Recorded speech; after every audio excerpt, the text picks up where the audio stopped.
ദൈവസന്നിധിയിൽ ഇന്ന് പകൽക്കാലം കൂടെ വചനം ധ്യാനിക്കാൻ കർത്താവ് നൽകിയ ഈ അവസരത്തിനാണ് ദൈവത്തെ സ്തുതിക്കുന്നു. തീത്തോസിൻ്റെ ലേഖനം അതിൻ്റെ അവസാന വാക്യങ്ങളിലേക്ക് കടന്നു വന്നു. ദൈവം അനുവദിച്ചാൽ നമുക്ക് ഫിലമോൻ്റെ ലേഖനവും കൂടെ നാളെയും മറ്റന്നാളും 2 ദിവസം വേണമെന്ന് എനിക്കറിയത്തില്ല, ചിന്തിച്ചതിന് ശേഷം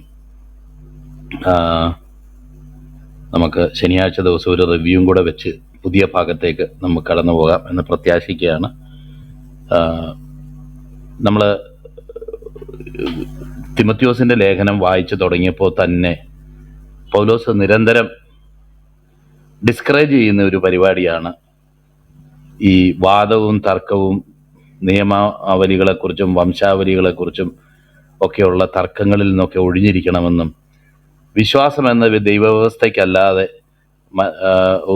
ദൈവവ്യവസ്ഥയ്ക്ക് ഉതകുന്നതല്ലാതെ മറ്റൊരു കാര്യത്തിലും ശ്രദ്ധിക്കരുതെന്നും തിമോത്തിയോസിന് നൽകുന്ന കൽപ്പന നിർദ്ദേശം നമുക്കറിയാമല്ലോ. അതുപോലെ തന്നെ ഏകദേശം സമാന സ്വഭാവമുള്ള ഒരു കൽപ്പനയാണ് തീത്തോസിനോടും ഇവിടെ പറയുന്നത്. ഇത്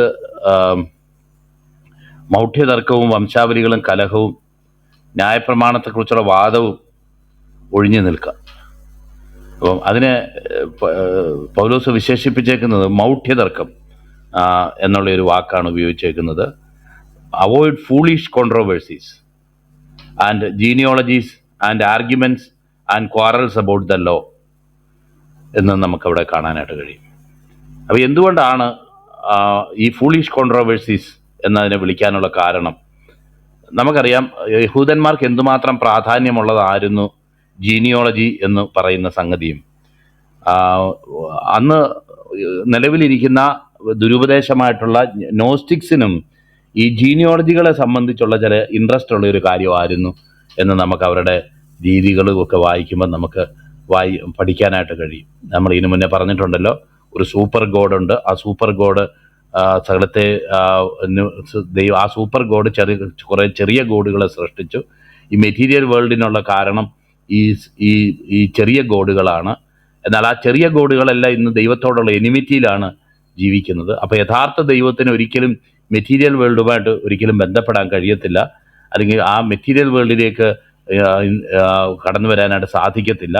കാരണം അതുകൊണ്ട് തന്നെ ഈ material world is essentially evil എന്നുള്ളൊരു നിലയിൽ അവർ പഠിപ്പിക്കുകയും, അപ്പോൾ അതിനോട് ചേർന്ന് ഇതുപോലുള്ള ഈ യഹൂദന്മാർ പറഞ്ഞുകൊണ്ടിരുന്ന പോലുള്ള ചില ജീനിയോളജികളും കാര്യങ്ങളും ഒക്കെ അവർക്കും കുറച്ച് ഇൻട്രസ്റ്റ് ഉള്ള കാര്യങ്ങളായിരുന്നു നമുക്കറിയാം. യഹൂദന്മാർക്ക് എന്താണ് ഇൻട്രസ്റ്റ് എന്ന് നമ്മൾ ചിന്തിക്കുമ്പം നമുക്ക് വചനത്തിൽ കാണാൻ കഴിയും. ഈ വംശാവലികളെക്കുറിച്ച്, പ്രത്യേകിച്ച് പ്രവാസത്തിൽ പോയിട്ട് വന്നിട്ടുള്ള ആൾക്കാരുടെ കാര്യങ്ങളൊക്കെ അവിടെ വായിക്കുമ്പം ചില ആൾക്കാരുടെ ഒന്നും വംശാവലി രേഖകൾ കണ്ടെത്താൻ കഴിഞ്ഞില്ല എന്നും അവരെ അശുദ്ധരെന്ന് എണ്ണുകയും വിശുദ്ധമായ വസ്തുക്കളൊന്നും കഴിക്കരുതെന്നും പറഞ്ഞ് അവരെ മാറ്റി നിർത്തുകയും, എന്നിട്ട് ഊറീമും തുമ്മീമുമുള്ള പുരോഹിതന്മാർ എഴുന്നേൽക്കുന്നത് വരെ അവരെ അങ്ങനെ തന്നെ കരുതണം എന്ന് പറയുന്നതും ഒക്കെ നമുക്ക് കാണാം. കാരണം നമുക്കറിയാമല്ലോ, പഴയ നിയമം എന്ന് പറയുമ്പോൾ തന്നെ അത് പുതിയ നിയമം പഴയമെന്ന് നമ്മൾ പറയുന്നുണ്ടെങ്കിൽ തന്നെ അത് സ്പെസിഫിക്കായിട്ട് അബ്രഹാമിൻ്റെ മക്കളെ ഉദ്ദേശിച്ച് ദൈവം കൊടുത്തിരുന്ന ചില നിർദ്ദേശങ്ങളായിരുന്നു എന്നുള്ളതും നമ്മൾ ആ കൂട്ടത്തിൽ മറന്നു കളയാനായിട്ട് പാടില്ല. അപ്പോൾ ഒരു ഇസ്രയേലിലായിരിക്കുക എന്നുള്ളതിൻ്റെ അടിസ്ഥാനപരമായ യോഗ്യത ആ വംശത്തിൽ ജനിക്കുക എന്നുള്ളതായിരുന്നു. എന്നാൽ അങ്ങനെ അല്ലാതെ തന്നെ ആ വിശ്വാസത്തിലേക്ക് വന്നിട്ടുള്ളവരും അങ്ങനെയുള്ള ആൾക്കാരും ഒക്കെ ഒത്തിരി പേരുണ്ടായിരുന്നു എന്നുള്ളതും, ആ രക്തശുദ്ധി മാത്രമല്ല, നമ്മൾ കർത്താവിൻ്റെ ജീനിയോളജിയിലൊക്കെ വായിക്കുന്നത് പോലെ രാഹാബിനെ പോലുള്ള സ്ത്രീകൾ, രൂത്തിനെ പോലുള്ള സ്ത്രീകൾ, അങ്ങനെയുള്ള പല ആൾക്കാരും ആ ജീനിയോളജിയിൽ ഉൾപ്പെട്ടതായിട്ട് നമ്മൾ കാണുന്നുണ്ട്. എന്നാൽ തന്നെ അവർക്ക് വളരെ പരമപ്രധാനമായിട്ടുള്ള ഒരു സംഗതിയായിരുന്നു ഈ വംശാവലി എന്നുള്ളത്. നമുക്കും അറിയാമല്ലോ, ഇന്ന് ചില കുടുംബയോഗങ്ങളൊക്കെ നടക്കുമ്പം പഴയ വംശാവലി ഫാമിലി ട്രീ ഒക്കെ ഉണ്ട്. അപ്പം ഇന്ന കുടുംബത്തിൻ്റെ ഇന്ന നിലയിൽ എന്നൊക്കെ കരുതുന്ന ചില കാര്യങ്ങളൊക്കെ ഉണ്ടെന്ന് നമുക്കറിയാം. എന്ന് പറയുന്നത് പോലെ തന്നെ ആയിരുന്നു യഹൂദന്മാർക്ക് അതിനേക്കാൾ വളരെ പ്രാധാന്യമുള്ളതായിരുന്നു ഈ വംശാവലി രേഖയെന്നും, ആ വംശാവലിയിൽ പേരില്ല എങ്കിൽ അവരെ ആ കൂട്ടത്തിൽ നിന്ന് തന്നെ പുറത്താക്കുക എന്നുള്ള ഒരു നയമായിരുന്നു സ്വീകരിച്ചിരുന്നതെന്നും നമ്മൾ മനസ്സിലാക്കുമ്പോൾ ഈ വംശാവലി എന്നുള്ളത് എത്ര ഇമ്പോർട്ടൻ്റ് ആയിരുന്നു. എനിക്കും ബിജോബ്രദറിനും ഒക്കെ പരിചയമുള്ള ഒരു പ്രായമുള്ള ഒരു അപ്പച്ചനുണ്ടായിരുന്നു. അപ്പോൾ അദ്ദേഹം ഇന്ന് കർത്താവിൻ്റെ സന്നിധി വിശ്രമിക്കുന്നു. അപ്പോൾ അദ്ദേഹം ഞങ്ങളുടെ ഈ നാട്ടിൽ അറിയപ്പെടുന്ന നിലയിൽ, കാരണം നമുക്കറിയാം ക്രിസ്ത്യൻ ഇതിൽ തന്നെ ഒരു സെക്ട് ഉണ്ട്. അപ്പോൾ അവർക്കും അവരുടെ പാരമ്പര്യവും ഇതുമൊക്കെ ആ, സ്ഥാപിക്കുക, ഇന്ന ഇന്ന കുടുംബത്തിൽ നിന്ന് വന്നിരിക്കുക, ഇതൊക്കെ തെളിയിക്കുന്നതിലൊക്കെ വളരെ പ്രാധാന്യമുള്ള ആൾക്കാരാണ്. അങ്ങനെ ആരെങ്കിലും അങ്ങനെയുള്ള ഒരു വ്യക്തി നാട്ടിലെത്തി എന്നറിഞ്ഞാൽ ഉടനെ അദ്ദേഹം അവിടെ പ്രസന്റ് ആയിട്ട് അത് ഏത് കുടുംബത്തിൽ നിന്ന് ഏത് വംശത്തിൽ നിന്ന് എങ്ങനെ വന്നിരിക്കുന്നു എന്നുള്ള കാര്യങ്ങളൊക്കെ ഒന്ന് തെളിയിക്കാൻ ശ്രമിക്കുന്നത് ഞങ്ങൾ കാണാനിടയായി തീർന്നിട്ടുണ്ട്. അപ്പൊ അതിൽ നിന്ന് തന്നെ ഏകദേശം ഈ യഹൂദന്മാരും ചെയ്തുകൊണ്ടിരുന്ന പരിപാടി അത് എവിടുന്നാ വന്നേ, എങ്ങനെയാ വന്നേ എന്നൊക്കെ ഉള്ള കാര്യങ്ങൾ അവർക്ക് എന്തുമാത്രം പ്രാധാന്യമുള്ളതായിരുന്നെന്നും നോസ്റ്റിക്സിനും അതിൽ ക്ലിയർ ആയിട്ട് എനിക്ക് അതിൻ്റെ നോസ്റ്റിക്സിൻ്റെ അവരുടെ ഇൻട്രസ്റ്റ് എന്താണെന്ന് എനിക്ക് അറിയത്തില്ല. എന്നാൽ തന്നെ നോസ്റ്റിക്സിനും വളരെ അവരും ഈ കാര്യങ്ങൾക്കൊക്കെ ഇച്ചിരി പ്രാധാന്യം കൊടുത്തിരുന്നു എന്ന് പറഞ്ഞു കേൾക്കാനായിട്ട് ഇടയായി തീർന്നിട്ടുണ്ട്. അപ്പം എന്തുകൊണ്ടാണ് നമുക്കത് വലിയ പ്രാധാന്യമില്ലാതായിട്ട് തീർന്നത്? നമുക്കറിയാമല്ലോ, ദൈവത്തിൻ്റെ വചനത്തിൽ വായിക്കുന്നു, വംശാവലിയൊക്കെ മത്തായിയുടെ സുവിശേഷത്തിൽ പറഞ്ഞതിന് ശേഷം അല്ലെങ്കിൽ ലൂക്കോസിന്റെ സുവിശേഷത്തിൽ പറഞ്ഞതിന് ശേഷം അവളിൽ നിന്ന് നമ്മുടെ കർത്താവായ യേശുക്രിസ്തു ജനിച്ചു എന്ന് നമ്മൾ വായിക്കുന്നു.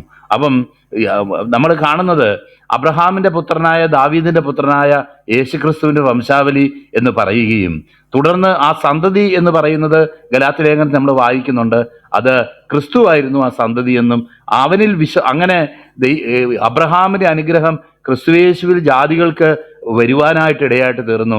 അങ്ങനെ ഇന്ന് അബ്രഹാമിന്റെ അനുഗ്രഹം കേവലം അബ്രഹാമിന്റെ വംശാവലിയിൽ ആ ഒരു ട്രൈബിൽ ജനിച്ചു വളർന്നവർക്ക് മാത്രമല്ല ഉള്ളത്, മറിച്ച് യേശുക്രിസ്തുവിൽ വിശ്വസിക്കുന്ന ഏവർക്കും കണക്കിടുവാനുള്ളതാകിയാൽ തന്നെ എന്ന് നമ്മൾ വായിക്കുന്നുണ്ട്. അപ്പൊ ഇവിടെ ഇനി സ്വതന്ത്രനെന്നോ ദാസനെന്നോ ബർബരനെന്നോ ശകനെന്നോ ഒന്നുമില്ല, ക്രിസ്തു അത്രേ എല്ലാവരിലും എല്ലാമാകുന്നു എന്ന് ദൈവത്തിന്റെ വചനത്തിൽ നമ്മൾ വായിക്കുന്നുണ്ട്. അതുകൊണ്ട് പുതിയ നിയമ സഭയെ സംബന്ധിച്ചിടത്തോളവും ദൈവമക്കളെ സംബന്ധിച്ചിടത്തോളവും ഈ വംശാവലിയും പാരമ്പര്യവും കുടുംബവും ഒന്നും ഒരു പ്രാധാന്യമുള്ളതല്ല. ഏത് ഘോര പാപിയാണെങ്കിലും അവൻ ക്രിസ്തുവിൽ വിശ്വസിക്കുന്ന നിമിഷം തന്നെ അവൻ ദൈവപൈതലായിട്ട് തീരുകയും പിന്നെ അവൻ്റെ വംശാവലി എന്ന് പറയുന്നത് ആ മത്തായിയിൽ എവിടെ അവസാനിച്ചോ ആ വംശാവലി ക്രിസ്തുവിനെ പറഞ്ഞ് അവസാനിപ്പിച്ചോ അവിടുന്ന് പിന്നെ അവൻ്റെ വംശാവലി തുടങ്ങുക. അവൻ ക്രിസ്തുവിൽ വിശ്വസിച്ചു. ആ നിത്യതയോടുള്ള ബന്ധത്തിലും അബ്രഹാമിന്റെ അനുഗ്രഹത്തോടുള്ള ബന്ധത്തിലും അവന്റെ പേരും അവിടെ കൂട്ടിച്ചേർക്കുകയാണ്. അതുകൊണ്ട് ഈ ലിറ്ററലായിട്ടുള്ള വംശാവലികളെ കുറിച്ചും ഒക്കെയുള്ള കാര്യങ്ങൾ ഇനി യാതൊരു പ്രയോജനവും ഇല്ലാത്തതാണ്. ഒരുത്തന്റെ പേരും അറിയേണ്ട, അഡ്രസ്സും അറിയേണ്ട, അപ്പനാരാന്ന് പറയേണ്ട, അമ്മ ആരാന്ന് പറയേണ്ട. അവൻ ക്രിസ്തുവിൽ വിശ്വസിക്കുന്നവനാണെങ്കിൽ അവൻ പൂർണ്ണമായും ഒരു ദൈവപൈതലാണ് എന്നുള്ളത് നമുക്ക് അറിയാനായിട്ട് കഴിയും.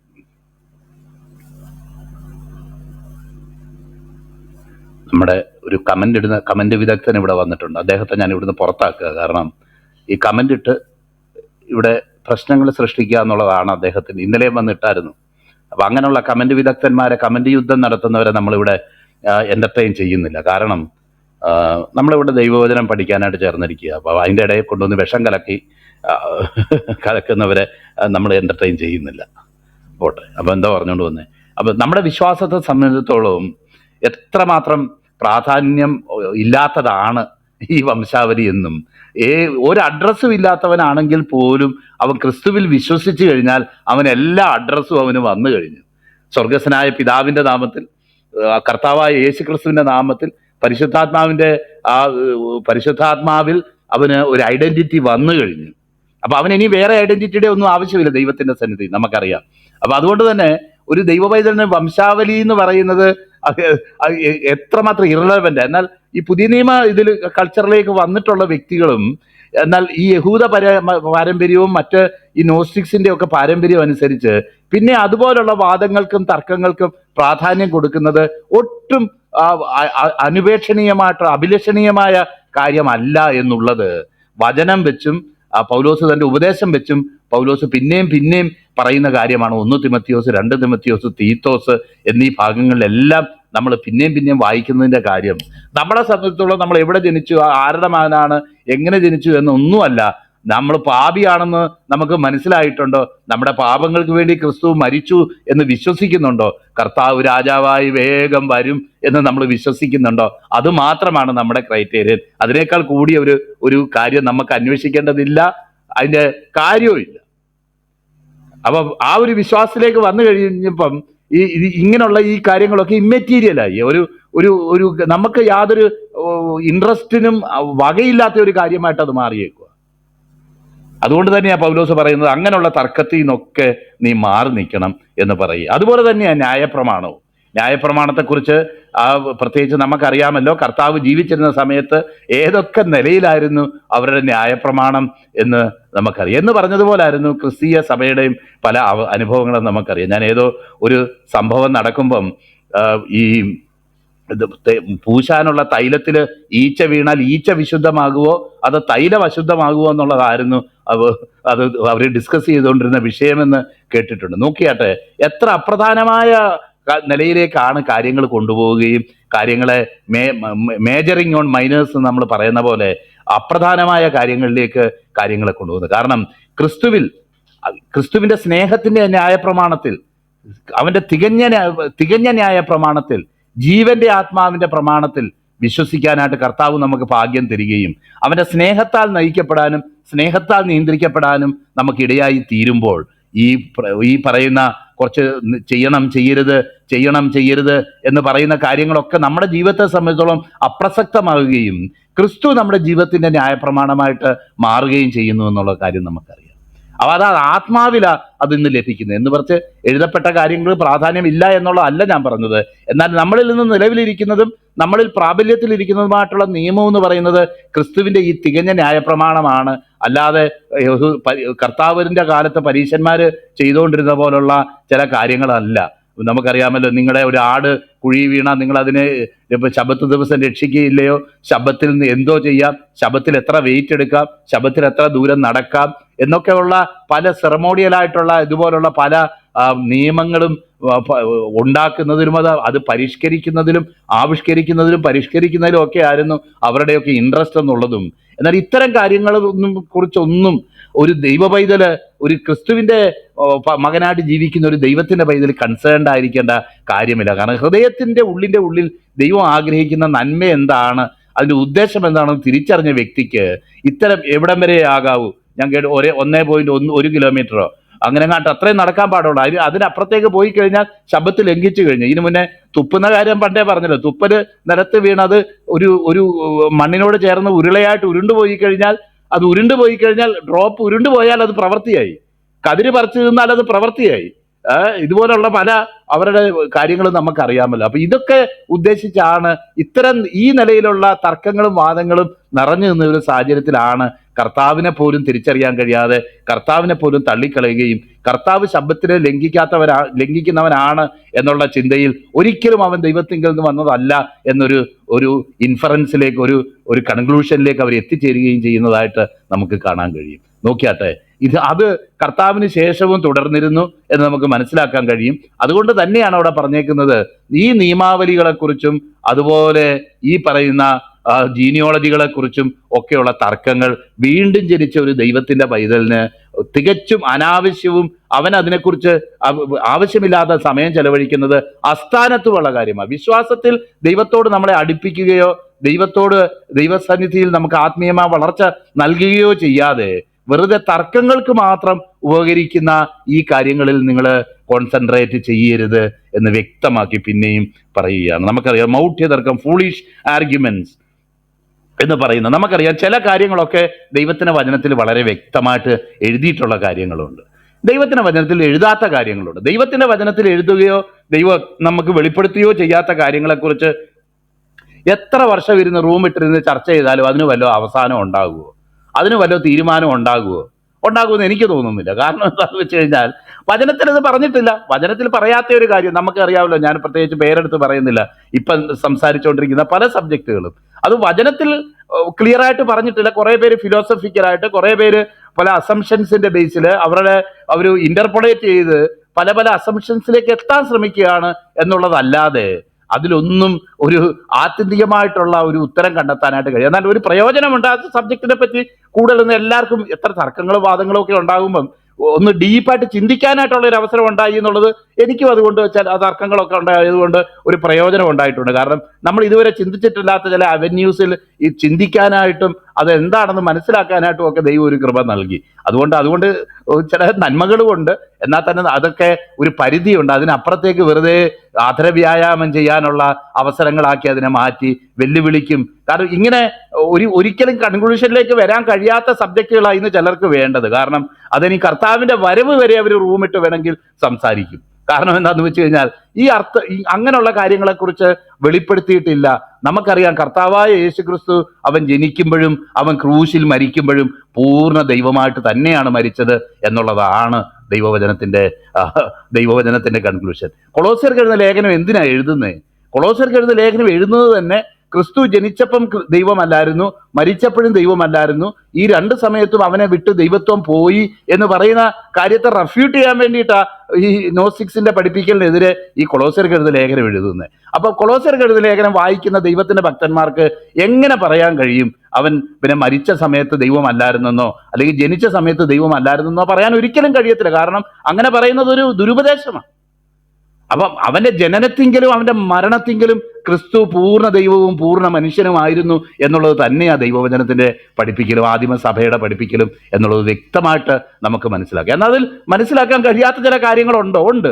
ക്രിസ്തുവിന്റെ മരണത്തിൽ എന്താ സംഭവിച്ചത് എന്നുള്ളത് ചില വാക്യങ്ങളിൽ വിശദീകരിച്ചിരിക്കുന്നതല്ലാതെ പൂർണ്ണമായും അവന്റെ മനുഷ്യത്വവും ദൈവത്വവും തമ്മിൽ വേർപിരിഞ്ഞോ, അല്ലെങ്കിൽ അത് ഏത് നിലവാരത്തിലാണ് വേർപിരിഞ്ഞത്, അങ്ങനെ വേർപിരിക്കാൻ കഴിയുമോ, ഈ കാര്യങ്ങൾക്കൊന്നും തൃപ്തികരമായിട്ടുള്ള ഒരു ഉത്തരം വചനത്തിൽ നിന്ന് നമുക്ക് കാണുന്നില്ല. കാരണം അത് നമുക്ക് അറിയേണ്ട കാര്യമല്ല. അതതിൻ്റെ പ്രധാനപ്പെട്ട കാര്യം. അല്ലെങ്കിൽ ക്രിസ്തു ജനിച്ചപ്പം ഈ മനുഷ്യത്വവും ദൈവത്വവും കൂടെ ആ ഗർഭത്തിൽ ഏകകോശമായിട്ട് ഒരു കുഞ്ഞ് രൂപപ്പെട്ടപ്പോൾ എങ്ങനെയാണ് ഇത് ഒരുമിച്ച് ചേർന്നത്? ഏതെങ്കിലും മനുഷ്യർക്ക് അത് കണ്ടുപിടിക്കാനോ വചനം ജഡമായി തീർന്നു എന്ന് വചനത്തിൽ പറഞ്ഞേക്കുന്ന കൊണ്ട് നമുക്ക് പറയാനല്ലാതെ അതിലപ്പുറത്തേക്ക് എന്തെങ്കിലും പറയാൻ ആർക്കെങ്കിലും പറ്റുമോ? എവിടുന്നായിരുന്നു ഈ ക്രോമസോം വന്നത്? ഈ ജീനുകളൊക്കെ എങ്ങനെയാ ഇത് ചെയ്യപ്പെട്ടെ? ആർക്കെങ്കിലും പറയാൻ പറ്റുമോ? ദൈവത്തിന്റെ വചനം പറയുന്നത് വിശ്വസിക്കുക എന്നുള്ളതും അതിൽ ഓവർ തർക്കിച്ച് ആ ദൈവികമായ വിശ്വാസ സത്യങ്ങളുടെ പാവനതയും പരിശുദ്ധിയും നഷ്ടപ്പെടുത്താതിരിക്കുക എന്നുള്ളതാണ് നമുക്ക് ഏറ്റവും അധികം ചെയ്യാൻ കഴിയുന്നതായിട്ടുള്ളൊരു ഉപകാരം. അതോടെ താർക്കികന്മാരെ, വാദപ്രതിവാദക്കാരെ, നിങ്ങളോട് എനിക്ക് താഴ്മയായിട്ട് പറയാനുള്ള ഒരു കാര്യം, ഒരു പരിധിയുണ്ട്. ഇതിനൊക്കെ ചിന്തിക്കുന്നതൊക്കെ നല്ലത് തന്നെയാണ്. അത് നമുക്ക് കണ്ടെത്താൻ കഴിയുന്നെങ്കിലും വചനപ്രകാരം കണ്ടെത്താൻ കഴിയുന്നെങ്കിലും നല്ലതാണ്. അതേസമയം അത് ഒരു പരിധി വിട്ട് കടന്നുപോയാൽ നമ്മൾ വിശ്വസിക്കുന്ന വിശ്വാസ സത്യങ്ങളെ തന്നെ തെരുവിലിട്ട് വലിക്കുന്ന ഒരനുഭവം ഉണ്ടാകരുത് എന്ന് മാത്രം പറഞ്ഞിട്ട് ഞാൻ ആ കാര്യങ്ങളിൽ നിന്ന് പോകാനാകുക.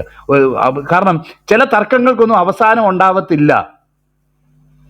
അതിന് കാരണം അത് വചനത്തിൽ ആ നിലയിൽ അത് വെളിപ്പെടുത്തപ്പെട്ടിട്ടില്ല.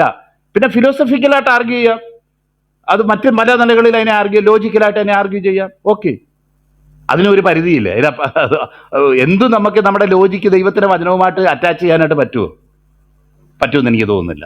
നോക്കിയാട്ടെ, മൗഢ്യ തർക്കം, ശണ്ട വംശാവലികളും കലഹവും ന്യായപ്രമാണത്തെക്കുറിച്ചുള്ള വാദവും ഒഴിഞ്ഞു നിൽക്കുക. ഇവ നിഷ്പ്രയോജനവും വ്യർത്ഥവുമല്ലോ. സഭയിൽ ഭിന്നത വരുത്തുന്ന മനുഷ്യനോട് 1-2 വട്ടം ബുദ്ധി പറഞ്ഞ ശേഷം അവനെ ഒഴിക്കുക. അപ്പം നമുക്കറിയാം ദൈവസന്നിധി നമുക്ക് എല്ലാവരോടുമുള്ള ഒരു ആറ്റിറ്റ്യൂഡ് എന്ന് പറയുന്നത് വളരെ സഹകരണ മനോഭാവമാണ്, എല്ലാവരെയും വെൽക്കം ചെയ്യുന്ന ഭാവമാണ്. ആരെ ഒഴിവാക്കാൻ നമ്മൾ കഴിവിൻ്റെ പരമാവധി ആഗ്രഹിക്കുന്നില്ല. ഇതൊക്കെ സത്യമാണ്. അതേസമയം തന്നെ ദൈവവചനം വളരെ ഖണ്ഡിതമായിട്ട് പറയുന്ന ചില കാര്യങ്ങളും ഉണ്ട്. നമുക്കറിയാം ഒന്നാം നൂറ്റാണ്ടിൽ ഈ അടിസ്ഥാന വേദോപദേശങ്ങൾ തന്നെ പറയുക, എന്നാൽ ആ വേദോപദേശങ്ങളുടെ തന്നെ ഒരു എക്സ്ട്രീമിലേക്ക് പോകുക. ഇപ്പൊ നമുക്കറിയാമല്ലോ കർത്താവിന്റെ ദൈവത്വം, ആ ദൈവത്വത്തെ മാത്രം പിടിച്ചോണ്ട് ഒരു എക്സ്ട്രീമിലേക്ക് പോകാൻ കഴിയും. അല്ലെങ്കിൽ മനുഷ്യത്വം, അതിനെ പിടിച്ചോണ്ട് അത് മാത്രം ഹൈലൈറ്റ് ചെയ്യുന്ന ഒരു എക്സ്ട്രീമിലേക്ക് പോകാൻ കഴിയും. അല്ലെങ്കിൽ നമ്മൾ ഇന്ന് അനുഭവിക്കുന്നത് പരിശുദ്ധാത്മാവിന്റെ സാന്നിധ്യമാണ്, പിതാവിന്റെയും പുത്രന്റെയും സാന്നിധ്യമല്ല. പരിശുദ്ധാത്മാവിനാലാണ് നമ്മൾ ദൈവത്തെ അറിയുകയും അല്ലെങ്കിൽ പരിശുദ്ധാത്മാവാണ് നമ്മളെ സകല സത്യത്തിലും വഴി നടത്തുന്നതെന്ന് പറയുമ്പം അത് പരിശുദ്ധാത്മാവ് മാത്രമേ ദൈവമുള്ളൂ എന്നും പറഞ്ഞാൽ അങ്ങോട്ട് കയറും. അങ്ങനെയുള്ള ചില സഭകളുണ്ട് ലോകത്ത്, പ്രത്യേകിച്ച് ആഫ്രിക്കയിലൊക്കെ ഉണ്ടെന്നാണ് ഞാൻ പറഞ്ഞു കേട്ടിട്ടുള്ളത്. അതുപോലെ തന്നെ പുത്രൻ, അപ്പൊ പുത്രനാണ് നമുക്ക് വെളിപ്പെട്ടത്, പുത്രനാണ് നമ്മളെ നിരപ്പിച്ചത്, പുത്രന്റെ ആണ് എല്ലാ കാര്യങ്ങളും എന്നും പറഞ്ഞ് പുത്രനെ മാത്രം പിടിച്ചുകൊണ്ട് നടക്കുന്ന കുറെ ആൾക്കാരെയും അത് നമ്മുടെ ഇടയിൽ തന്നെ ഉണ്ടല്ലോ. അത് പ്രത്യേകിച്ച് ഉത്തരവൊന്നും പറയണ്ട. അപ്പൊ അതുപോലെ തന്നെ ഞങ്ങൾക്ക് രണ്ടുമില്ല, പിതാവ് മാത്രമേ ഉള്ളെന്ന് പറഞ്ഞ് നടക്കുന്ന ആൾക്കാരുണ്ട്. ഏത് നല്ല ഡോക്ടറിനെയും ദുഷിപ്പിച്ച് കളയാനായിട്ട് അതിനെ ബാലൻസിലല്ലാതെ വചനത്തിൽ അത് നൽകപ്പെട്ടിരിക്കുന്ന സത്യത്തിലും അതിന്റെ സന്തുലനത്തിലും അതിനെ എടുക്കാതെ അത് തെറ്റായ നിലയിൽ കടന്നുപോയി കഴിയുമ്പോൾ അത് അത് അത് അത് ഒരു ഒരു വികലമാക്കി കളയുകയും വിശ്വാസത്തെ അത് ബാധിക്കുകയും ചെയ്യുന്ന അനുഭവം നമുക്ക് കാണാം. ഏത് ഡോക്ടറിനെയും നമുക്ക് അതിൻ്റെ ആ കോണ്ടസ്റ്റിൽ നടത്തി മാറ്റി അത് എന്തിന് ഉപയോഗിച്ചിരിക്കുന്നു, എന്തിന് നൽകപ്പെട്ടിരിക്കുന്നു എന്ന് മനസ്സിലാക്കാതെ അതിൻ്റെ എക്സ്ട്രീംസിലേക്ക് പോയി അതിൻ്റെ ആപ്ലിക്കേഷനിൽ അത് അങ്ങനെയല്ല ഇങ്ങനെയാണ് എന്നൊക്കെ വാദിച്ച് യഹൂദന്മാർ ചെയ്തുകൊണ്ടിരുന്ന പോലെ നേരത്തെ മോശയുടെ നിയമങ്ങളെ തരം ദുർവ്യാഖ്യാനം ചെയ്ത് മോശയോ ദൈവമോ ഉദ്ദേശിക്കാത്ത ഇന്റർപ്രിട്ടേഷൻസ് അവർ കൊടുത്തെന്ന് പറഞ്ഞ പോലെ അതിനെ ചെയ്യാനായിട്ട് കഴിയും. അത് ദൈവം ആഗ്രഹിക്കാത്ത കാര്യമാണ്. എന്ന് മാത്രമല്ല, അങ്ങനെ പറയുന്ന ചില ആൾക്കാര് അവരെ അധിക നേരം വെച്ചോണ്ടിരിക്കേണ്ട കാര്യമില്ല. 1 or 2 പ്രാവശ്യം ബുദ്ധി ഉപദേശിക്കുക, ഒഴിവാക്കുക. അത് ഒഴിവാക്കുന്നത് ശരിയാണോ? അപ്പം അബ്രഹാം പാസ്റ്റർ നേരത്തെ പറഞ്ഞ പോലെ അത് സഭയിലെ ചില ഭൗതിക വിഷയങ്ങളെ സംബന്ധിച്ചോ ഉള്ള തർക്കങ്ങളൊന്നുമല്ല. ഉപദേശപരമായ വിഷയങ്ങളിൽ ബുദ്ധിമുട്ടുണ്ടാക്കുകയും ദൈവസഭയെ തമ്മിത്തല്ലിക്കാനും ദൈവസഭയിലെ പലരും കലങ്ങിപ്പോകാനും ഒക്കെ ഇടയായി തീരത്തക്കവണ്ണമുള്ള നിലയിൽ ആ കാര്യങ്ങളെ എത്തിക്കുന്ന വ്യക്തികൾ, എത്ര പറഞ്ഞാലും മനസ്സിലാകാത്തവർ, അവരെ പിന്നെ ദൈവസഭയുടെ ഭാഗമായിട്ട് വെച്ചോണ്ടിരിക്കേണ്ട കാര്യമില്ല. അങ്ങനെയുള്ളവരെ ഒഴിവാക്കുകയാണ്. 1-2 വർഷം ബുദ്ധി പറഞ്ഞ ശേഷം ഒഴിവാക്കുക എന്ന് പറഞ്ഞാൽ എനിക്കത് വളരെ ഇഷ്ടപ്പെട്ടു. കാരണം ഈ ആൾക്കാരോട് എത്ര വേണ്ട പറയുന്നത്, എങ്ങനെയൊക്കെ പറഞ്ഞാലും അവർക്ക് പിന്നെയും മനസ്സിലാകുകയില്ല. ഞാൻ ഇന്നും ഓർക്കുന്നുണ്ട്, ഒരിക്കൽ ഞാനൊരു ഏർപ്പെട്ടത്. കാരണം ബ്രദറെ, ഇപ്പൊ ഈ പറയുന്ന ഈ IPC, assemblies of God, church of God എന്നൊക്കെ ദൈവസഭയ്ക്ക് പേരിടാൻ പാടില്ലല്ലോ. അത് ക്രിസ്തു സഭകൾ എന്ന് വചനത്തിൽ പറഞ്ഞിട്ടുണ്ട്, ദൈവസഭ എന്ന് പറഞ്ഞിട്ടുണ്ട്. അതെല്ലായിടത്തും ദൈവസഭ എന്നേ പേരിടാൻ പാടുള്ളൂ. ഈ പേരിട്ടതെല്ലാം തെറ്റാ. അതുകൊണ്ട് ഈ സഭകളൊന്നും സഭകളല്ല എന്നും പറഞ്ഞ് ഒരു വ്യക്തി എൻ്റെ അടുത്ത് വാദിക്കാൻ വന്നത് ഞാൻ ഓർക്കുക. അപ്പം ഞാൻ എൻ്റെ കഴിവിൻ്റെ പരമാവധി, ബ്രദറെ, ഓരോ ഐഡന്റിറ്റിക്ക് വേണ്ടി അങ്ങനെ പറയുന്നതേ ഉള്ളൂ. ഇതെല്ലാം ദൈവസഭകൾ തന്നെയാ. അതൊക്കെ ക്രിസ്തു സഭകൾ തന്നെയാ. അതിനൊന്നും ഒരു ഇതുമില്ല. നമുക്കറിയാം, ഇന്ന് നമ്മുടെ കേരളത്തിലും ഇന്ത്യയിലും ഒക്കെ അതിൻ്റെ പല വേരുകളും ഉണ്ട്. നമ്മുടെ അറിയപ്പെടുന്ന പല ദൈവദാസന്മാരും ഒരു കാലത്തൊക്കെ അതിൽ ആരുന്ന ആൾക്കാരും ഉണ്ട്. കാരണം അമേരിക്കയിൽ പോയിട്ട് വന്നു കഴിയുമ്പോൾ ആരാ സപ്പോർട്ട് കൊടുക്കുന്നത്? അവരുടെ ബാനറും വെച്ചുകൊണ്ട് നടക്കണമല്ലോ ചിലർക്കൊക്കെ. അതുകൊണ്ട് അങ്ങനെയുള്ള അത്യാവശ്യം കൊണ്ട് അങ്ങനെയൊക്കെ ആയിപ്പോയിട്ടുള്ള പല കഥകളും ഞാൻ കേട്ടിട്ടുമുണ്ട്. എന്നാൽ ഓർക്കണം, അവർ ഈ പറഞ്ഞ് ഒന്നിനാലും അത് നിവർത്തിക്കപ്പെടുകയില്ല. അവസാനം ഞാൻ ശാസിക്കേണ്ടി വന്നു, എൻ്റെ ബ്രദറെ, ഈ വർത്തമാനവും പറഞ്ഞുകൊണ്ട് ഇനി എൻ്റെ വീട്ടിൽ കയറിയേക്കരുത്. നിങ്ങളോടുള്ള പരിപാടി കഴിഞ്ഞു. അപ്പം അങ്ങനെ പറഞ്ഞ് ഒരു പേരിന്റെ പേരിൽ ഇപ്പം നമ്മൾ പറയും അസംബ്ലീസ് ഓഫ് ഗോഡ് എന്ന് പറഞ്ഞു കഴിഞ്ഞാൽ അത് ഉദ്ദേശിക്കുന്നത് എന്താ? ദൈവത്തിന്റെ അസംബ്ലി, അല്ലെങ്കിൽ ചർച്ച് ഓഫ് ഗോഡ്, ദൈവത്തിന്റെ സഭ, അല്ലെങ്കിൽ ഇന്ത്യൻ പെന്തക്കോസ്ത് സഭ, ഇന്ത്യയിലുള്ള പെന്തക്കോസ്തുകാരുടെ സഭ എന്നല്ലേ ഉദ്ദേശിക്കുന്നത്? അല്ലെങ്കിൽ വേറെ ഏതെങ്കിലും ഒരു പേര് പറയുക. അത് പ്രധാനപ്പെട്ട പേരുകളായതുകൊണ്ട് ഞാനതൊക്കെ പറഞ്ഞതേ ഉള്ളൂ. ഈ ദൈവസഭയാണ് എന്നുള്ളത് നമുക്ക് മനസ്സിലാക്കുക. എന്നാൽ അതിലല്ല, നിങ്ങൾ ക്രിസ്തു സഭ എന്ന് തന്നെ പേരിടണം, അല്ലെങ്കിൽ ഇങ്ങനെ തന്നെ പേരിടണം എന്നും പറഞ്ഞ് പ്രാധാന്യമില്ലാത്ത കാര്യങ്ങളെ പ്രാധാന്യമുള്ളതാക്കി മാറ്റി ഡിവിഷൻ ഉണ്ടാക്കുക. എത്ര വിശ്വാസത്തിന്റെ പ്രധാനപ്പെട്ട സത്യങ്ങൾ പോലും പലവരും പഠിപ്പിക്കുകയോ അറിയുകയോ ചെയ്യാതിരിക്കുമ്പോൾ ഇതുപോലുള്ള വാദപ്രതിവാദങ്ങളെക്കുറിച്ച്, ഇതുപോലുള്ള തർക്ക വിഷയങ്ങളെക്കുറിച്ച് ആൾക്കാർക്ക് എന്ത് ബോധ്യമാണ്? ഞാനും ബിജോ ബ്രദറും കൂടെ ഓർക്കുന്നുണ്ട്. ഇപ്പോഴും അദ്ദേഹം ഈ ക്ലബ് ഹൗസിൽ തന്നെ ഉണ്ട്. അദ്ദേഹം ഉപദേശം മാറി. അപ്പം അദ്ദേഹത്തിന് പ്രീ ട്രിബുലേഷൻ ആണോ പോസ്റ്റ് ട്രിബുലേഷൻ ആണോ എന്ന് ഉള്ള കാര്യം പറയുമ്പം അദ്ദേഹത്തിന്റെ ആവേശം കണ്ട് ഞങ്ങൾ തന്നെ അത്ഭുതപ്പെട്ടു പോയി. എൻ്റെ തമ്പുരാൻ കർത്താവ്, എന്തൊരു ആവേശത്തോടെയാ ഈ പോസ്റ്റും പ്രീയും ഇദ്ദേഹം പറയുന്നേ. എന്നാൽ രക്ഷിക്കപ്പെടുന്നതിനെ കുറിച്ചോ അടിസ്ഥാന ദൈവവചന ഉപദേശങ്ങളെ കുറിച്ചോ ഇയാൾക്ക് അറിയത്തില്ല. അടിസ്ഥാന ദൈവവചന ഉപദേശങ്ങളെ കുറിച്ച് ഇപ്പം നമ്മുടെ പിന്മാറിപ്പോയ ബന്ധുക്കാസുകാരുടെ കൂട്ടത്തിലിരുന്ന് അദ്ദേഹം ഇടയ്ക്കിടയ്ക്ക് അഭിപ്രായം പറയുന്നുണ്ട്. എന്നാൽ അദ്ദേഹം വീഴാനായിട്ട് അന്നേ തുടങ്ങിയതാ, ചില വർഷങ്ങൾ മുന്നേ. കാരണം എന്താന്ന് വെച്ച് കഴിഞ്ഞാൽ അടിസ്ഥാനപരമായ വേദ ദൈവവചനത്തിലെ സത്യങ്ങളല്ല ഗ്രഹിക്കുന്നത്. ഈ തർക്കങ്ങൾക്ക് മാത്രം ഉതകുന്ന ചില പോയിന്റും വെച്ചുകൊണ്ട് മുന്നോട്ട് പോകുന്നത്. നമുക്കറിയാം, ഈ പോസ്റ്റും പ്രീക്കാരും ഇനി എന്നെങ്കിലും ഒരു കോംപ്രമൈസ് ആകുമോ? കർത്താവിന്റെ വരവ് നടന്നു കഴിഞ്ഞാലും ഇവർ കോംപ്രമൈസ് ആകത്തില്ല എന്നുള്ളതാണ് എൻ്റെ ഒരു അഭിപ്രായം. ആ ഹൂ ഈസ് ദാറ്റ് എന്ന് ചോദിക്കുന്നുണ്ട്. അങ്ങനെ എല്ലാം ഒന്നും രഹസ്യങ്ങൾ വിളിച്ചു പറയാൻ പറ്റുകയല്ലല്ലോ. ആ അപ്പം ആ, ഈ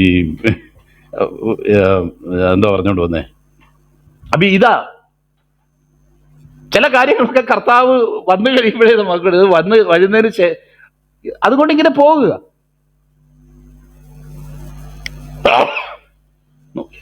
പ്രിയപ്പെട്ടവരെ, അങ്ങനെയുള്ളവരെ ഒഴിവാക്കുക എന്നാ പറഞ്ഞേക്കുന്നത്. അത് കാരണം നമുക്കും കുഴപ്പമാ, നമ്മൾ പഠിപ്പിക്കുന്നവർക്കും കുഴപ്പം, മറ്റുള്ളവർക്കും കുഴപ്പമാ. കാരണം ദൈവവുമായിട്ടുള്ള ബന്ധത്തെയാ അവര് ബാധിക്കുന്നത്. നമ്മൾ തിമോഥെയോസ് വായിച്ചപ്പം അവിടെ കണ്ടല്ലോ, അവരുടെ ഉപദേശം അർബുദവ്യാധി പോലെ തിന്നുകൊണ്ടിരിക്കും, അർബുദവ്യാധി പോലെ തിന്നുകൊണ്ടിരിക്കും. അതിങ്ങനെ ഗാംഗ്രീൻ പടരുന്നത് പോലെ, ഗാംഗ്രീൻ പോലെ അവരുടെ ഉപദേശം ഇങ്ങനെ പടർന്നുകൊണ്ടിരിക്കും. ഗാംഗ്രീൻ പിടിച്ചാൽ പിന്നെ എന്തുവാ ചെയ്യുന്നത് നമുക്കറിയാമല്ലോ. അതിന് മീതെ വെച്ച് കാലോ കയ്യോ അത് അഫക്റ്റഡ് ആയിട്ടുള്ള ഭാഗം വെട്ടിമുറിച്ച് മാറ്റുക എന്നുള്ളതല്ലാതെ പിന്നെ എന്താ ചെയ്യാൻ പറ്റുന്നത്? അതാണ് ഈ കാര്യത്തിലും ചെയ്യാൻ പറ്റുന്നത്. ഞാൻ പിടിച്ച മുയലിന് 10 കൊമ്പെന്നും പറഞ്ഞ് ആർഗ്യൂ ചെയ്തുകൊണ്ട് തന്നെ ഇരിക്കുക, സത്യങ്ങളിലേക്ക് കടന്നു വരാതിരിക്കുക. പ്രാധാന്യമുള്ള ക്രിസ്തുവിനോ ദൈവത്തോട് നമ്മളെ അടുപ്പിക്കുകയും ദൈവസന്നിധി വിശ്വാസികളായിട്ട് തുടരാനായിട്ട് നമ്മളെ സഹായിക്കുകയും ചെയ്യുന്ന ദൈവികമായ സത്യങ്ങൾക്ക് പ്രാധാന്യം കൊടുക്കാതെ ഇതുപോലെയൊക്കെ പറയുന്ന പേര്, നാള്, അത് ഇത് എന്നൊക്കെ പറയുന്ന മൈനറായിട്ടുള്ള കാര്യങ്ങളെ എടുത്ത് മേജറായിട്ടുള്ള കാര്യങ്ങളാക്കി മാറ്റുക. ദൈവം ഒരിക്കലും ആഗ്രഹിക്കാത്ത വിഷയങ്ങളാണ് അവ എന്ന് നമുക്ക് മനസ്സിലാക്കാനായിട്ട് കഴിയും. ആരോ ഹാൻഡ് റൈസ് ചെയ്യുന്നുണ്ട്. പ്രിയപ്പെട്ട സഹോദര, ഇത് ചർച്ചയ്ക്കുള്ള ഒരു സമയമല്ലാത്തത് കൊണ്ട് ഞാൻ താങ്കളുടെ ഇത് നിരസിക്കുകയാണ്. നോക്കിയാട്ടെ.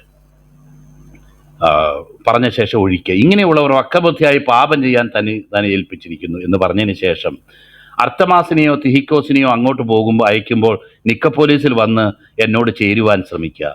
ഞാൻ ഈ നിക്കപ്പോലീസ് എവിടാന്നുള്ളത് ഇങ്ങനെ മാപ്പിൻ്റെ ഉള്ളിൽ നോക്കുകയായിരുന്നു. അപ്പോൾ എൻ്റെ മാപ്പിൻ്റെ ഉള്ളിൽ നിക്കപ്പോലീസ് പറഞ്ഞിട്ടില്ല. എന്നാൽ കൊരിന്തിന് വടക്ക് ഭാഗത്തായിട്ട് ഉള്ള ഒരു സ്ഥലമായിരുന്നു ഈ നിക്കപ്പോലീസ് എന്നുള്ളത് നമുക്ക് വായിക്കാനായിട്ട് കഴിയും. എന്നാൽ അവിടെ ആംബിപ്പോലീസ്, നിയോപോലീസ്, അപ്പലോനിയ, ബെറിയ, ഇതൊക്കെ കൊരിന്ത്, ഏഥൻസിന് വടക്കായിട്ടുള്ള ഭാഗമാണ് നിക്കോപോലീസ്. ഞാൻ ഉപയോഗിക്കുന്നതിൻ്റെ ഉള്ളിൽ അത് രേഖപ്പെടുത്തിയിട്ടില്ല. അപ്പം അവിടെ വന്നു ചേരുവാൻ ശ്രമിക്കുക എന്നാണ്.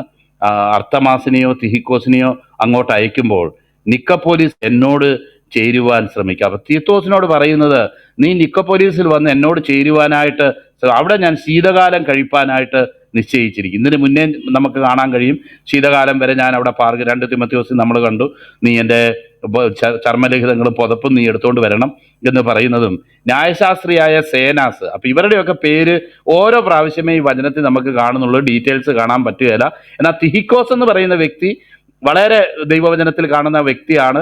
കൊളോസ്യർക്ക് എഴുതുന്ന ലേഖനം, എഫേസർക്ക് എഴുതുന്ന ലേഖനം, ഇങ്ങനെ പല സ്ഥലങ്ങളിൽ പൗലോസിന്റെ ഒരു കൂട്ടുവേലക്കാരനായിരുന്നു തിഹിക്കോസ് എന്നും, അത് പൗലോസ് ധർമ്മശേഖരവുമായിട്ട് അപ്പോസ്തല പ്രവർത്തികളിൽ 20-ാം അധ്യായത്തിൽ വരുന്ന സമയത്ത് ഒക്കെ തിഹിക്കോസും പൗലോസിന് ഒരു സ്ഥലം വരെ കൂട്ടുവന്നതായിട്ടും ഒക്കെ നമ്മൾ വായിക്കുന്നുണ്ട്. അപ്പോൾ ഇങ്ങനെയൊക്കെയാണ് നമ്മൾ തിഹിക്കോസിനെ കുറിച്ച് നമുക്ക് കാണാൻ കഴിയുന്നത്. അർത്തമാസിനെയോ തിഹിക്കോസിനെയോ എന്ന് പറയുമ്പോൾ നിശ്ചയമായും തിഹിക്കോസിനെ പോലെ തന്നെയുള്ള ഒരു സഹോദരനായിരുന്നു അർത്തമാസ് എന്നുള്ളത് നമുക്ക് ചിന്തിക്കാനായിട്ട്. അങ്ങോട്ട് അയക്കുമ്പോൾ നിക്കപ്പോലീസിൽ വന്ന് എന്നോട് ചേരുവാൻ ശ്രമിക്കുക, അവിടെ ഞാൻ ശീതകാലം കഴിപ്പാൻ നിശ്ചയിച്ചിരിക്കുന്നു. ന്യായശാസ്ത്രിയായ സേനാസിനും അപ്പല്ലോസിനും ഒന്നും മുട്ടുവരാതെ ഉത്സാഹിച്ച് വഴിയാത്ര അയക്കുക. ന്യായശാസ്ത്രി എന്ന് പറയുമ്പം ഒരു ലോയർ ആയിരിക്കാം, അല്ലെങ്കിൽ അതുപോലെ ന്യായപ്രമാണത്തിലുള്ള ഒരു പണ്ഡിതനായിരിക്കാം. എന്നാൽ അവർ രക്ഷിക്കപ്പെട്ടവരായിരുന്നു എന്നുള്ളത് കൊണ്ട് തന്നെയാണ് അവർ അപ്പല്ലോസിനും അപ്പല്ലോസ് ആരാന്ന് പ്രത്യേകിച്ച് പറയണ്ടല്ലോ, ന്യായശാസ്ത്രിയായ സേനാസിനെയും അങ്ങോട്ട് ഒരു മുട്ടും വരാതെ വേണം ഉത്സാഹിച്ച് വഴിയാത്ര അയക്കുക. അവർക്ക് വേണ്ട സാമ്പത്തികമായിട്ടും യാത്രയ്ക്കുമുള്ള കാര്യങ്ങളൊക്കെ കൊടുത്തുകൊണ്ട്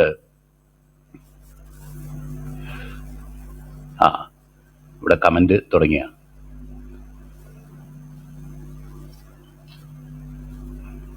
ഇവിടെ ഇരിപ്പുണ്ടോ അദ്ദേഹം?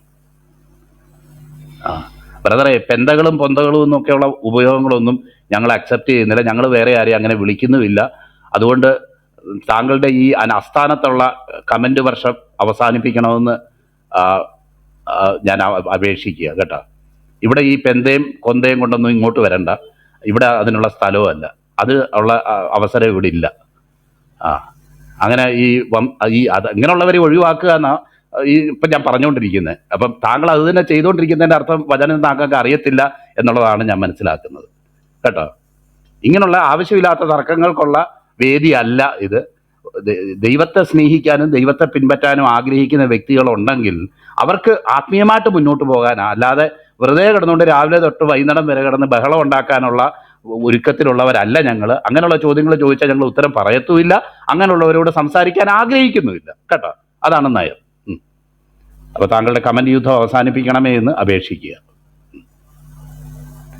നോക്കിയാട്ടെ, ന്യായശാസ്ത്രിയായ സേനാസിനും അപ്പല്ലോസിനും ഒട്ടും മുട്ടും വരാതെ വണ്ണം ഉത്സാഹിച്ച് വഴിയാത്ര അയക്കുക. നമുക്കുള്ളവരും ഫലമില്ലാത്തവരാകാതെ അത്യാവശ്യ സൽപ്രവർത്തികൾക്ക് മുമ്പരായിരിക്കാൻ പഠിക്കട്ടെ. അപ്പൊ ദൈവം നമ്മളെക്കുറിച്ച് വീണ്ടും വീണ്ടും വീണ്ടും ഇന്നലെ നമ്മൾ ചിന്തിച്ച കാര്യമാണ്, നമ്മുടെ ജീവിതത്തിൽ നിന്ന് സൽപ്രവർത്തികൾ ഉണ്ടാവണം. എല്ലാ സൽപ്രവർത്തികളിലും മുമ്പന്മാരായിരിക്കണം. നമുക്കറിയാമല്ലോ, ഈ ഇനീഷ്യൽ ഇതെന്ന് പറയുന്നത് ഒരു വലിയൊരു പ്രശ്നമായി. ഇപ്പോൾ ഒരു കൂട്ടത്തിലിരുന്ന് ആര് വിശ്വസിക്കുന്നു വെച്ചാൽ നമുക്ക് വിശ്വാസമുണ്ട്, എന്നാലും ഒന്നാമത് കൈപൊക്കാനായിട്ട് നമുക്കൊരു ഇച്ചിരി പ്രയാസമാണ്. കാരണം വേറെ ആരെങ്കിലും പൊക്കിയിട്ട് പോകാം, അല്ലെങ്കിൽ ആര് സമർപ്പിക്കുമെന്ന് ചോദിച്ചാൽ മുന്നോട്ട് നടന്നു എന്ന് പ്രാർത്ഥനയ്ക്ക് വേണ്ടി നിൽക്കാൻ നമുക്കൊരു പാടാ. അതുകൊണ്ട് ആരെങ്കിലും ഒരാൾ എഴുന്നേറ്റാൽ പുറകെ എഴുന്നേക്കാം എന്ന് വിചാരിച്ചിരിക്കുന്ന ഒരു കാര്യമാണ്. എന്നാൽ ഈ സൽപ്രവർത്തികളുടെ കാര്യത്തിൽ നമ്മൾ എന്ത് ചെയ്യരുത്, വേറൊരാൾ ചെയ്തതിന് ശേഷം ഇന്നവരൊക്കെ എന്നാ ചെയ്യും, അല്ലെങ്കിൽ ഇന്നവരൊക്കെ എന്നാ കൊടുക്കും, ഇന്നവരൊക്കെ അതിൽ അവരുടെ നിലപാട് എന്താ, അത് അറിഞ്ഞേച്ച് ഞാനും കൊടുക്കാം എന്ന് വിചാരിക്കുന്നതാണ് നമ്മുടെ സാധാരണഗതിയിലുള്ള നമ്മുടെ ഈ മോബ് സൈക്കോളജി അനുസരിച്ച് നമ്മൾ ചെയ്യുന്നതായിട്ടുള്ള കാര്യം. അപ്പം അത് വേണ്ട. സൽപ്രവർത്തികളുള്ള ബന്ധത്തിൽ ഒരവസരം കിട്ടുമ്പം ആദ്യം കാര്യങ്ങൾ ചെയ്യേണ്ടത് നമ്മളായിരിക്കണം. നമ്മളതിൽ മുന്നോട്ട് നിൽക്കണം എന്ന് അവിടെ പറഞ്ഞേക്കും. മുമ്പരായിരിക്കാൻ, സൽപ്രവർത്തികൾക്ക് മുമ്പരായിരിക്കാൻ. ഇന്ന് ഹെഡിങ് ഇതിടണമെന്ന് ഞാൻ ആദ്യം ഒന്ന് വിചാരിച്ചതാ. സൽപ്രവർത്തികൾക്ക് മുമ്പരായിരിക്കാൻ. അതിൻ്റെ 14-ാം വാക്യം ഞാൻ വായിക്കുന്നു, 3:14. അവർ people must learn to devote themselves to doing what is good, in order that they may provide for daily necessities and not live unproductive lives. അപ്പം എന്ന് പറഞ്ഞതിന് ശേഷം വേറൊരു യൂസേജും കൂടെ അവിടെ പ്രത്യേകം ശ്രദ്ധിക്കണം. വിശ്വാസത്തിൽ ഞങ്ങളെ സ്നേഹിക്കുന്നവർക്ക് വന്ദനം ചെല്ലുക. എനിക്കത് ഇഷ്ടപ്പെട്ട്. വിശ്വാസത്തിൽ ഞങ്ങളെ സ്നേഹിക്കുന്നവർക്ക് വന്ദനം ചൊല്ലുക. English, everyone with me sends you greetings. Greet those who love us in faith. അപ്പം ഈ ക്രിസ്തീയ വിശ്വാസത്തെ സ്നേഹിക്കുന്നവരും ആ നിലയിലോ, അല്ലെങ്കിൽ ഈ ക്രിസ്തീയ വിശ്വാസത്തെ സ്നേഹിക്കുകയും അപ്രൂവ് ചെയ്യുകയും ചെയ്യുന്നവരെ, അതിനെതിരെ നിൽക്കുന്നവരല്ല. ഓരോരോ ചെറിയ മൈനർ ഇഷ്യൂസിനെ പിടിച്ച് മേജർ ഇഷ്യൂസ് ആക്കി അതിനെ പൊലിപ്പിക്കാൻ ആഗ്രഹിക്കുന്നവരെ അല്ല, ഒരു വഴക്ക് നടന്നു കാണാൻ ആഗ്രഹിക്കുന്നവരെ അല്ല, ഒരു പ്രതിസന്ധി ഉണ്ടായിട്ട് അനേകർ അതിനാൽ മലിനപ്പെട്ടു പോകാനായിട്ട് ആഗ്രഹിക്കുന്നവരെ കൊണ്ടല്ല. ഈ വിശ്വാസത്തെ സ്നേഹിക്കുകയും ആ വിശ്വാസത്തെ അപ്രൂവ് ചെയ്യുകയും അത് ദൈവരാജ്യം നടന്നു കാണാൻ, സ്ഥാപിക്കപ്പെട്ട് കാണാൻ ആഗ്രഹിക്കുകയും ഹൃദയപൂർവ്വം ദൈവത്തിന് വേണ്ടി സമർപ്പിക്കുകയും ചെയ്ത എല്ലാവർക്കും ഞങ്ങൾ വന്ദനം ചെയ്യുന്നു. അപ്പോൾ വന്ദനം ഒരു യൂണിവേഴ്സൽ വന്ദനമല്ല, അത് വിശ്വാസത്തിൽ സ്നേഹിക്കുന്നവർക്ക് വന്ദനം ചെയ്യുക. പ്രിയപ്പെട്ടവരെ, ദൈവം നമ്മളെ ഈ ദിവസങ്ങളെ അനുഗ്രഹിക്കട്ടെ.